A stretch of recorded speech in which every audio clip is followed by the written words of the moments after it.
Good morning. Today our topic is electric field of charge ring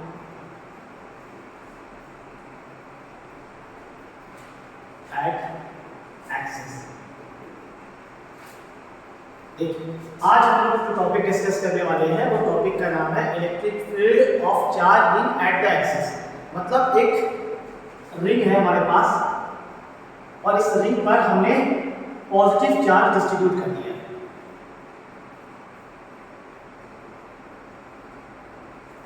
मान लीजिए हमने इस पे Q चार्ज डिस्ट्रीब्यूट कर दिया है और इस रिंग का ये सेंटर है। इस सेंटर से इस रिंग की हम रेडियस मान लेते हैं कैपिटल R। अब हमें इस सेंटर से कुछ डिस्टेंस दूरी पर, मान लीजिए x डिस्टेंस दूरी पर हमें इलेक्ट्रिक फील्ड की वैल्यू कैलकुलेट करनी है। हमें इस P पॉइंट पर इलेक्ट्रिक फील्ड की वैल्यू कैलकुलेट करनी है। अब आपको पता है कि इलेक्ट्रिक फील्ड का जो हमें फॉर्मूला बताया गया वो एक पॉइंट चार्ज के लिए बताया गया। पॉइंट चार्ज के लिए अगर आप याद कीजिए फॉर्मूला आपने क्या पढ़ा है कि अगर कोई पॉइंट चार्ज दिया जाए और उससे r डिस्टेंस दूरी पर इलेक्ट्रिक फील्ड का फॉर्मूला में क्या पाया गया है E = kq/r²। और अगर पॉजिटिव चार्ज है क्योंकि इलेक्ट्रिक फील्ड वेक्टर क्वांटिटी है तो हमें डायरेक्शन भी देखना पड़ेगा। अगर चार्ज पॉजिटिव है तो फील्ड की direction away from the charge होती है और अगर हमारा चार्ज नेगेटिव है तो मैग्नीट्यूड तो यही रहेगा फॉर्मूला, लेकिन डायरेक्शन इसकी टुवर्ड्स द चार्ज होती है। अब हम बात कर रहे हैं कि इस पॉइंट पर इलेक्ट्रिक फील्ड हमें जैसे कैलकुलेट करना है तो पहली प्रॉब्लम तो ये है कि ये चार्ज पॉइंट इंचार्ज नहीं है। हमको एक डिस्ट्रीब्यूटेड चार्ज क्वेश्चन में दिया गया है तो डिस्ट्रीब्यूटेड चार्ज बॉडी के लिए इलेक्ट्रिक फील्ड की वैल्यू कैलकुलेट करने का तरीका क्या होता है। सबसे पहले वही पुराना स्मॉल सेगमेंट हम लोग एक काटेंगे, एलिमेंट काट करेंगे और उस छोटे से एलिमेंट की वजह से हम इस P पॉइंट पर इलेक्ट्रिक फील्ड निकालेंगे और सेकेंड स्टेप उस एलिमेंट का हम लोग इंटीग्रेशन करते हैं। अब करें क्या इसमें? सबसे पहले तरीका ये कहता है कि सबसे पहले आप इस रिंग का एक छोटा सा एलिमेंट कट कीजिए। फॉर एग्जांपल मैंने एक छोटा सा एलिमेंट यहाँ पे कट किया और इस छोटे से एलिमेंट का चार्ज मैं मान लेता हूँ इस पर छोटा सा चार्ज है dq और इस छोटे से dq चार्ज की लेंथ भी मैं मान लेता हूँ कितनी dl। अब करेंगे क्या नेक्स्ट स्टेप में कि हम इस चार्ज का जो छोटा सा चार्ज दिया है उस चार्ज को इस P पॉइंट से मिला देंगे। एक लाइन हमने मिला दी, ये डिस्टेंस को हम स्मॉल r मान लेते हैं और स्मॉल r आप भी जान रहे हैं कहीं ना कहीं ये ट्रायंगल से आप देख सकते हैं इस पर हम पाइथागोरस थ्योरम लगाए तो स्मॉल r = √r² + x² लिखा जा सकता है। अब बात आती है ये जो छोटा सा पॉइंट चार्ज है इस P पॉइंट पर जो इलेक्ट्रिक फील्ड बना रहा होगा वो छोटा सा ही बना रहा होगा और उसकी डायरेक्शन क्या होगी? अभी मैंने बताया कि अगर ये पॉजिटिव चार्ज बॉडी है तो इसकी electric field away from the charge और मैंने यहाँ पे DE लिखा है एक स्मॉल पॉइंट चार्ज की वजह से छोटी सी इलेक्ट्रिक फील्ड बनी तो इसको हमने DE लिख दिया। डायरेक्शन में कोई कंफ्यूजन नहीं होना चाहिए क्योंकि पॉजिटिव है। अगर यही क्वेश्चन नेगेटिव चार्ज का दिया जाता तो इलेक्ट्रिक फील्ड की डायरेक्शन हम टुवर्ड्स द चार्ज करते। अच्छा, अब ये एंगल को हम कुछ थीटा मान लेते हैं। इस एंगल को थीटा मानते हैं। अगर मैं इस लाइन को एक्सिस को थोड़ा सा आगे बढ़ाऊं तो हमें पता है भाई इतनी तो ज्योमेट्री आपको आनी चाहिए। ये एंगल थीटा तो ये भी थीटा। अब बात आती है इस DE के दो कंपोनेंट बनेंगे। वेक्टर रिजोल्यूशन आप जानते होंगे, हॉरिजॉन्टल कंपोनेंट एक आएगा उसको हम यहाँ पे DE cos थीटा और एक इसका इलेक्ट्रिक फील्ड का कंपोनेंट आएगा DE sin थीटा। ठीक है, अब क्या करें सर? इस तरह से हम छोटे छोटे एलिमेंट काटते जाएं और सबको जोड़ दें तब हमारी net electric field P point पर आ जाएगी। ये तो बहुत बड़ा स्टेप हो जाएगा, काफी लंबा प्रोसेस है। तो तरीका ये कहता है कि आप एक काम कीजिए, इसको इंटीग्रेट कर दीजिए।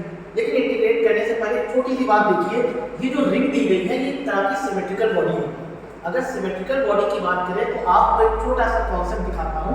अगर मैं इस एलिमेंट के जस्ट सामने एक छोटा सा एलिमेंट नेक्स्ट कट करता हूँ, जैसे मान लीजिए मैंने एक छोटा सा एलिमेंट यहाँ पे भी कट किया सेकेंड से, और इस एलिमेंट को अगर मैं फिर से इस पे चार्ज dq दिखाऊं, इसकी लेंथ dl दिखाऊं और करूंगा क्या, इस पॉइंट से मिला दूं, वही डिस्टेंस r और आप देखेंगे इसके लिए भी इलेक्ट्रिक फील्ड हमारी बाहर की तरफ आएगी जो कि छोटी सी होगी।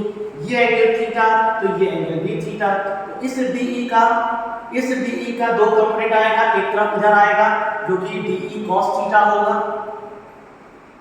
और एक इसका वर्टिकल कंपोनेंट आएगा जो कि होगा DE sin थीटा।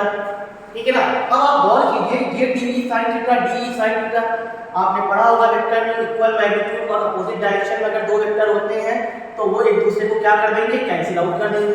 तो कहने का मतलब है अगर कोई सिमेट्रिकल बॉडी आपको दी जाती है चार्ज डिस्ट्रीब्यूटेड, तो उस सिमेट्रिकल बॉडी का जो एक कंपोनेंट और उसके सामने वाला जो कंपोनेंट होता है उन दोनों का एक कहीं ना कहीं जो दो कंपोनेंट आप बनाते हैं उसमें से एक कंपोनेंट एक दूसरे को कैंसिल आउट कर देता है। फॉर एग्जांपल इसका देखो और इसका देखो, डी साइन थीटा कैंसिल कर दी।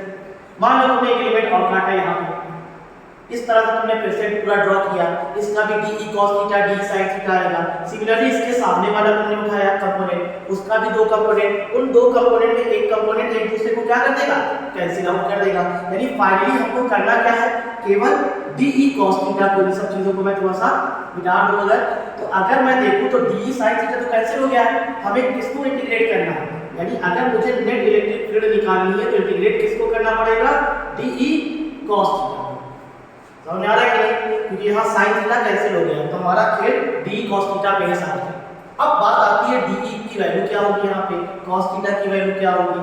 अगर आप डी की बात करें तो ये जो छोटा सा एलिमेंट है कहीं ना कहीं ये पॉइंट चार्ज की तरह बिहेव कर रहा है, तो इस पॉइंट चार्ज के लिए डी की वैल्यू क्या हो जाएगी भाई, अभी मैंने आपको इसके सामने बताया कि डी बराबर हम क्या लिख सकते हैं, के क्यू अपॉन आर स्क्वायर। इस छोटे से एलिमेंट की वजह से जो इलेक्ट्रिक फील्ड आई है उसको हम के क्यू की जगह डी क्यू लिखेंगे क्योंकि इसमें चार्ज छोटा सा है, डिवाइडेड बाय आर स्क्वायर। आइए यहाँ पे वैल्यू रख देते हैं, तो हमने कहा के D Q divided by R square cos theta. कोई दिक्कत किसी को नहीं है, यहाँ तक तो कोई दिक्कत नहीं।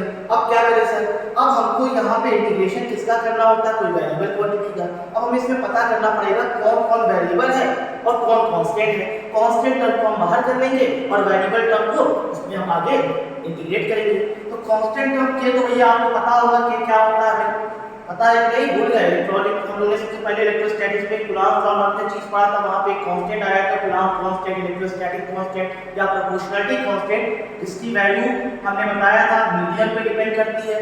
अभी हम मान लीजिए वैक्यूम में बात कर रहे हैं, फ्री स्पेस में बात कर रहे हैं, तो इसकी वैल्यू हमें याद होनी चाहिए 9 × 10⁻⁹ होती है। यूनिट वगैरह आपको बताना चाहो तो आप बता सकते हैं फॉर्मूला लगा के। फिलहाल अभी के लिए हम यहाँ पे बताना ये चाह रहे हैं कि एक कांस्टेंट है, इसको मैं बाहर कर दूंगा।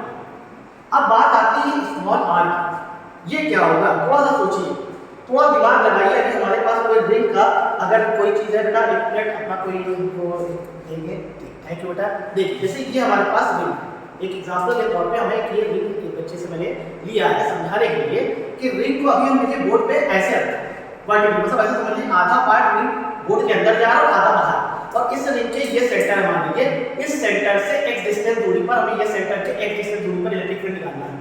तो होता क्या है कि अगर मैं एक एलिमेंट छोटा सा यहाँ से कट किया हूँ और इस पॉइंट को जोड़ूंगा, इस एलिमेंट को इस पॉइंट से जोड़ूंगा, तो ये r की वैल्यू आपको बोर्ड पे तो ऐसा लग रहा होगा कि बड़ी अलग अलग वैल्यू है, जैसे ये एलिमेंट पे ये वैल्यू आई, ये एलिमेंट काटेंगे तो यहाँ पे वैल्यू r बदल रही है।